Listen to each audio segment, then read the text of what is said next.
Price Shalom. கர்த்தர் இயேசு கிறிஸ்துவின் நாமத்தில் வாழ்த்துக்கள் பார சிறு பிள்ளைகள் உங்களுக்கு தினமும் ஒரு கதை சொல்லுங்கள். இந்த கதையை கேளுங்க. சிறு பிள்ளைகள் ஞானமடைந்து ஞானமாக நடங்க. தேவன் உங்களை ஆசீர்வதித்து வருகிறார். இன்றைய நாளில் நீதிமொழிகள் 26:17 வழியே போகையில் தனக்கடாத வழக்கில் தலையிடுகிறவன் நாயை காதை பிடித்து இழுக்கிறவனை போல் இருப்பான்னு சொல்லுங்கள்.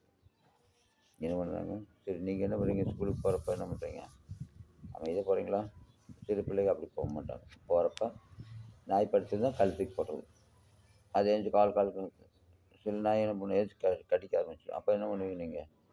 ஐயோ, கடிச்சு போயிட்டு என்ன பண்ணணும்? பேசாமல் தூங்கிட்டு இருக்க நாயை போய் இது பண்ண என்ன பண்ண முடியாது? கடிக்க தான் செய்யும். வாழை மிதிக்கிறது, தொந்தரவு பண்ணுறது. அப்புறம் ரோட்டில் ஏதாச்சும் மாடு போயிடுச்சுன்னா அதை அடிக்கிறது, உதைக்கிறது. இதெல்லாம் தேவையா உங்களுக்கு?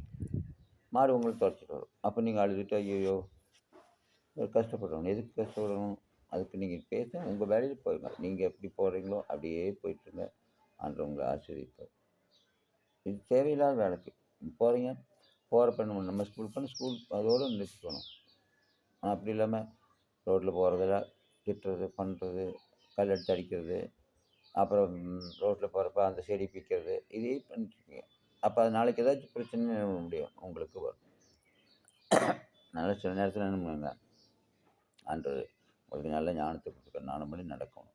அப்படி தான் ஒரு பணக்காரர் இருந்தார். நல்ல ஆள் தான். பணக்காரர் நல்ல ஆள், அமைதியாக இருந்தார். ஆனால் இவருக்கு என்னென்னா, ஒன்று ஏதாச்சும் பிரச்சனை வந்துன்னா ஓடி போய் நிற்பார், மேலே போய் நிற்பார். இன்னும் அது பிரச்சனை இதுக்குன்னு போவார். தேவையில்லாத வேலைக்கெல்லாம் போவார். அவர் ரோட்டில் போயிட்டு சும்மா இருக்க மாட்டார். என்னாச்சு விசாரிப்பார். விசாரிச்சு என்ன பண்ணுறது? கட்டிட மாட்டேங்கிறது. இந்த மாதிரி என்ன பண்ணிட்டார்? இப்படியே அநேக தடையில் மாற்றி இருந்தார். இப்படியே இருந்தார். அப்போ ஒரு நாள் என்ன பண்ணார்? அப்படியே ஆற்றுக்கு போகலான்னு போனார். போயிட்டு அப்படியே குளிக்கலாம் அப்படின்னு ஆற்றுக்காரி போனாராம். அப்போ என்ன பண்ணிச்சோ ஒருத்தர் ஒடியாந்தானமா ஒருத்தர் திடீர்னு ஒடியாந்தோடனே அவனுக்கு என்னமோ ஏதோன்னு நினச்சி இவர் என்னாச்சு கேட்டான். ஒன்றும் இல்லை, இப்போ போலீஸ்காரங்க துரத்திட்டு வர்றாங்க, நீங்கள் என்ன பண்ணணும்? நான் ஒன்றும் சொல்லுன்னு சொல்லுங்கள். அது மட்டும் போதும். நான் ஒன்றுமே சொல்லணுன்னு சொன்ன போதும். இதை மட்டும் சொல்லாதீங்க அப்படின்னு சொன்னார். வேறு ஒன்றுமே சொல்ல, நான் சொன்னதே யார்கிட்ட சொல்ல வேண்டாம் அப்படின்னு சொன்னார். அப்படியா? எதனால ஏன் சொல்லக்கூடாது அப்படின்னு? அப்படியா? அதெல்லாம் வேண்டாம், நீங்கள் இதை மட்டும் சொல்லுங்க போதும். அடிச்சுங்க கேட்பாங்க. அப்போ என்ன சொல்லணும்? நான் சொன்னது யார்கிட்ட சொல்ல வேண்டாம் அப்படி சொல்லிட்டு போகிறாரு அப்படின்னாப்ப. அப்படியா? என்னது? சரி என்னவோ அப்படின்னு சொல்லிட்டு போலீஸ்காரங்க அவன் என்ன சொல்லிட்டு போனான்னு,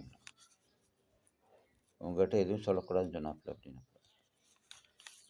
என்னது என்கிட்ட சொல்லக்கூடாதுன்னு சொன்னேன்? அப்படி என்ன சொன்னான்? அதானுங்க, உங்கள்கிட்ட எதுவுமே சொல்லக்கூடாதுன்னு சொன்னாப்புல அப்படின்னாப்புல. அவன் பாட்டில் கரையேறி போயிட்டு அங்கே போயிட்டு டாட்டா காட்டிட்டு போயிட்டான். அப்போ போலீஸ்கார் என்ன சொன்னாங்க? என்ன செய்கை காட்டிட்டு போனான்?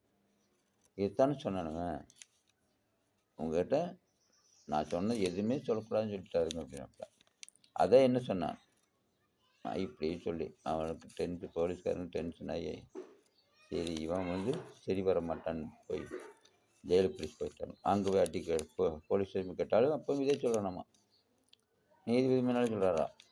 அப்போ நீதிபதிக்கு சந்தேகம் வந்து இவன் இன்னும் மறைக்கிறான் இவனுக்கு, சரி இவனை ஜெயிலுக்கு போட்டாங்க. இது இவனுக்கு தேவையா? அவன் எவனா திருடன் என்ன பண்ணிட்டான்? அவன் திருடி போய் போலீஸ்காரர் மாட்டு அவன் என்ன பண்ணிட்டு போகிறான், விட்ட வேண்டியதானே. இவன் எதுக்கு கேட்டங்காட்டி என்னச்சு? மாட்டி நிற்கான். இப்போ தான் அநேகர் இந்த மாதிரி என்ன பண்ணுறாங்க, தேவையில்லாம் ரோட்டில் போகிறப்பான் ஏதாச்சும் ஒன்று இருக்கு, ஏதாச்சும் கீழே ஒன்று கிடக்கு, அதை தூக்கி வச்சுக்கிறது. அப்புறம் தூக்கிட்டு போயிட்டு காணாமல் வந்து கேட்டு நீ தான் திருடிட்டு போன்னு சொல்லி இது மாதிரி பிரச்சனை வருது. இதெல்லாம் தேவையா நமக்கு? அதை என்ன பண்ணணுமோ அதை பண்ணணும், ஞானமாக நடக்கணும். ஆண்டவர் ஞானத்தை கொடுத்துருக்காரு. அப்போ ஞானத்தைப்படி நம்ம நடந்தால் தேவன் உங்களை ஆசீர்வதிப்பார். தனக்கு வழியில் போகணுங்க. தனக்கு கடாத வழக்கு தலையிடவே கூடாது. நமக்கு தேவையில்லாத வழக்கில் எதுக்கு தலையிடணும்? அது சொல்கிறார். சமன் இல்லாமல் கோர்ட்டு ஆஜராகாதீங்கன்னு சொல்கிறார். உங்களுக்கு இல்லை, ஒன்றுமே இல்லை, நீ எதுக்கு சம்மந்தமெல்லாம் வர்றீங்க? சம்மந்தமாக வந்தீங்கன்னா ஏதோ ஒரு கேஸ் போடுவாங்க. போலீஸ் ஸ்டேஷனுக்கு போனப்போ சம்மந்தமெல்லாம் போகக்கூடாது. சம்மந்தமெல்லாம் போனீங்கன்னா என்ன பண்ணுவாங்க? அவங்க வேலை ஏதோ கேஸ் போடுவாங்க. அப்போ நம்ம போகிறப்ப என்ன பண்ணணும்னா பத்திரம் போகணும். ரோட்டில் போகிறீங்களா, சின்ன பிள்ளை என்ன பண்ணணும்? பத்திரம் போங்க. என்ன படிக்கணும் படிங்க. ரோட்டில் போகிறப்போ அங்கே போகிறது, கள்ளத்துக்கு போடுறது, சில பிள்ளைங்க போயிட்டுருப்பாங்க, வீட்டு மேலே கலச்சிட்டு போடுறது. ஜாலியா தான் போடுவீங்க. அப்போ கண்ணாடி உடைஞ்சுன்னா என்ன பண்ணுவீங்க? யார் காசு குடுக்குறது? உங்க அப்பா, அம்மா தான் குடுக்கணும். எவ்வளோ கஷ்டப்பட்டு பண்ணியிருப்பாங்க. அதெல்லாம் இன்னொன்னு பார்த்து பத்திரமா பார்க்கணும். அப்ப நமக்கு தேவையில்லாத வேலை போகக்கூடாது. தலையில தலையில தலையே இடக்கூடாது நமக்கு. நமக்கு நமக்கு என்ன தேவையோ அதை மட்டும் செய்யுங்க.